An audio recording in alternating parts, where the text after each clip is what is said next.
Good day everyone. In this video presentation, I will be discussing chapter 35, which focuses on interference. This topic is one of the clearest pieces of evidence that light behaves as a wave. When we think of life and every day, we often imagine straight rays moving from one point to another. However, in this chapter, we will see that light can also overlap, combine, strengthen, or cancel out just like waves on water or sound waves in air. The main idea of this chapter is that when we talk these two or more light waves meet, the result depends on how their crests or troughs line up. If the waves arrive in step, the brightness increases. If they arrive out of step, the brightness decreases or even become more darker. This explains many familiar effects such as those colors seen in soap bubbles, oil films, DVDs, and thin transparent coatings. Such as we move through the slides, please keep in mind that interference is all about the combination of waves and the path difference between them. Before discussing the details, let us first look at the goals of this chapter. The first goal is to understand interference of waves in space. This means we are not just looking at one wave by itself, but at what happens when several waves overlap in the same region. The second goal is to analyze two-source interference of light. This is very important because the classic Young's double-slit experiment uses two slits as content sources of light. From this experiment, we can observe alternate bright and dark fringes on a screen. The third goal is to calculate the intensity of interference patterns. It's not enough to know where the bright or dark spots are. We also want to describe how bright each region is. The fourth goal is to understand interference in thin films, which explains colorful refractions such as soap bubbles, old six, and anti-reflective coatings. And finally, this chapter shows how interference can be used to measure extremely small distances. That is why interference is not only a concept in theory, but also a useful tool in science and technology. The introduction gives us two familiar questions. First, why do soap bubbles show vibrant color patterns even though soapy water is basically colorless? Second, what causes the multicolored reflections from DVDs? These are not random colors, they occur because of interference. In soap bubbles, light reflects from both the outer and inner surfaces of thin film. These refracted waves travel slightly different distances before reaching our eyes, depending on the thickness of the film and the wavelength of light. Some colors are strengthened, while others are cancelled. That is why different areas of a bubble appear to have a different color. DVDs also show color because their surfaces contain closely spaced track or pits. This acts somewhat like a diffraction or interference structure. Like reflected from nearby tracks or can be combined constructively or destructively for different wavelengths. So this chapter connects wave theory with things we can actually see around us. This slide introduces wave fronts and disturbance. A wave front represents points of a wave that are in the same phase, meaning they are the same part of the wave cycle. For example, all points along a crest can be considered part of the same wave front. When a disturbance creates wave, the wave is spread outward in all directions, similar to ripples on the surface of the water after a stone is dropped. In light, these waves front help us imagine how energy travels through space. The most important concept here is the superposition principle. It states that when two or more waves overlap, the resulting displacement is the sum of the displacement of the individual waves. If both waves are positive at the same point, they add and produce a larger wave. If one is positive and the other is negative, they can partially or fully cancel. This simple rule is a foundation of interference. Without superposition, we will not be able to explain bright or dark fringes. Now we move to constructive and destructive interference. Two wave sources are coherent if they have a constant phase relationship. This means their waves maintain a stable pattern over time. Coherence is important because without it, the bright and dark fringes would shift quickly and become blurred. Constructive interference occurs when the path difference between two waves in a integral number of wavelengths in symbols, the path difference can be zero, one wavelength, two wavelength, and so on. When this happens, crest and trough meets trough. The waves reinforce each other, producing a bright region. Destructive interference occurs when the path difference is a half integral number of wavelengths, such as one half wavelength, three half wavelength, and so on. In that case, a crest from one wave meets a trough from one another. The wave cancel or reduce each other, producing a dark region, so the entire interference pattern is controlled by path difference and wavelengths. So this slide visually emphasizes how waves from two sources spread out and overlap. Imagine two small speakers producing the same sound, or two openings allow light to pass through. Each source sends out circular or spherical wavefronts.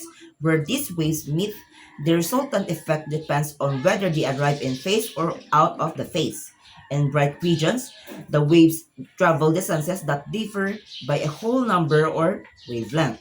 In the dark region, the difference is half a wavelength or an odd multiple of half a wavelength. This produces a repeated pattern of maxima and minima. The important thing to notice is that the interference is not happening only at one point. It happens throughout the space. The screen simply gives us a surface where we can observe the pattern. This is why the final image often looks like in alternating bands, because different points on the screen receive different combination of the wave phases.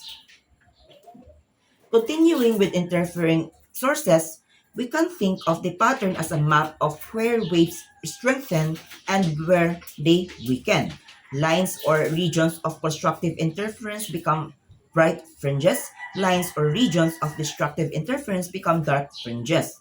This is helpful because it shows that interference is predictable, that bright and dark regions are caused by the effects in the light source or at the screen. They come from the geometry of the setup, the distance between the sources, and also the wavelength of the light and the position of the screen itself. In experiment using coherent light using a laser, light makes the pattern clearer. If ordinary white light is used without proper conditions, different wavelengths and phases overlap, making the fringes harder to see. This is why coherence and control geometry are very important in studying optical interference. Now, for this slide introduces Young's double slit experiment, one of the most famous experiments in physics. In this experiment, light passes through two narrow slits. Each slit behaves like a coherent source of light waves. The waves spread out both slits and overlap on the screen. According to a purely particle-like wave view, we might expect two bright regions directly behind two slits. But that is not what happens. Instead, we observe alternating bright and dark fringes. This pattern proves that light waves interfere with one another. The geometry is important. At the center of the screen, the distance from both slits is the same, so the path difference is zero. This gives constructive interference and a central bright fringe. Moving from the center, one path becomes slightly longer than the other. When the path difference become one wavelength, the another bright fringe appears. When it becomes light half a wavelength, a dark fringe appears. This is how the entire fringe patterns forms. Here, we look at the interference patterns is projected on a screen. The slide identifies important variables. The distance from the slits to the screen is repeated by R. Their separation between two slides is D. The variable M is the order of the fringe, where M equals to 0 for the central maximum, plus or minus 1 for the bright fringes, plus or minus 2 for the second bright fringes, and so on. For constructive interference, the basic condition is d sine theta equals to m lambda. If the screen is far away and angles are small, we can use the approximation that sine theta is almost equal to tangent theta. This always allows us to relate the position of the bright fringe on the screen to the wavelength of light. The spacing between fringes increases when the screen is farther away and with the wavelength is larger. It decreases when the slits are farther apart. This is why the double slit experiment can be used to calculate unknown wavelengths and measurable distances. This slide refers to an example where this wavelength of light is determined from measurement into slit experiment of pattern.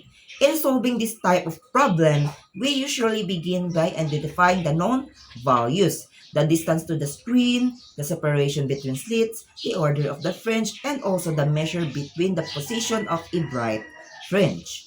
The equation is d sine theta equals m lambda. If the angle is small, we may use y over r as an approximation for sine theta. This gives a practical formula. Y sub m equals r times m lambda divided by d. Rearranging the formula allows us to solve first wavelength. The important idea is that interference patterns are not usually visual. They only contain qualitative information by measuring fringe spacing. We can find the wavelength of light. Even though wavelength is extremely small, this shows the power of wave optics in measurement. The example of this slide applies interference to radio waves. Radio waves and visible light are both electromagnetic waves, so they can both interfere. In the example, two radio waves are separated by a certain distance that emit waves in phase. The directions where the intensity is greatest correspond to constructive interference. In those directions, the path difference from two towers to a distant receiver is a whole number of wavelengths. The condition is again similar, d sine theta equals m lambda. To solve a radio wave interference problem, we first use the frequency to find wavelength. Since wave speed equals frequency times wavelength. Wavelength equals speed divided by frequency. For electromagnetic waves, the speed is approximately the speed of light. After finding wavelength, we determine which angles satisfy the constructive interference condition. This example reminds us that interference is not limited to visible light. It is a general wave phenomenon that applies to sound, water waves, radio waves, microwaves, and many other types of waves. Now we discuss the intensity and interference patterns. Earlier, we focused mainly on where the bright or dark fringes occur. This slide goes deeper by asking how bright light is at different points. When the two waves with the same amplitude combine, the resultant electric field depends on the first phase in the difference. A phasor diagram helps us represent the waves as rotating vectors. If the phase difference is zero, the vector point in the same direction and add to a maximum resultant field. If the phase difference is pi radians or 180 degrees, the vectors point in opposite direction and cancel. Since light intensity is proportional to the square of the electric field amplitude, small changes in the resultant field can produce noticeable changes in brightness. The common intensity expression for two equal sources is equal I max times cosine squared of pi over 2. Here, pi is the phase difference. This formula describes how brightness changes smoothly from maximum to minimum as the phase difference changes. Now, this light connects the phase difference with position to the screen. The phase difference pi difference on the path difference between two rays. Every time the path difference increases by one wavelength, the phase difference increases by 2 pi radians. This means one full wavelength corresponds to one full cycle of the phase. For two slits separated by distance d, the path difference at an angle theta is approximately d sine theta. Therefore, the phase difference is phi equals 2 pi over lambda multiplied by d sine theta. When this substituted into the intensity equation, we get the full intensity pattern for double slit interference. This equation tells us that brightness varies periodically with angle. It also explains why the pattern is symmetric on both sides of the symmetrical maximum. The same path difference occur at positive and negative angles. In a real experiment, the pattern may affected by slit width, but the basic interference idea remains the same.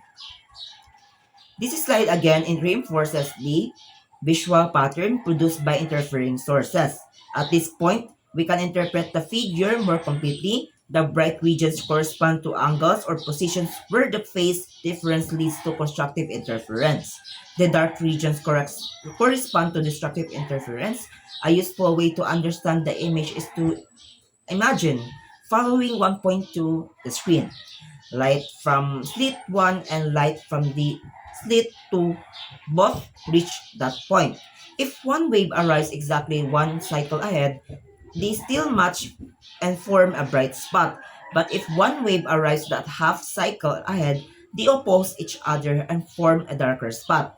So the pattern is a direct result of phase relationship. The screen is like a detector that reveals how phase changes across space. Now we move from two slits to thin film interference. The basic principle is still the same. Interference is caused by path length differences between coherent waves.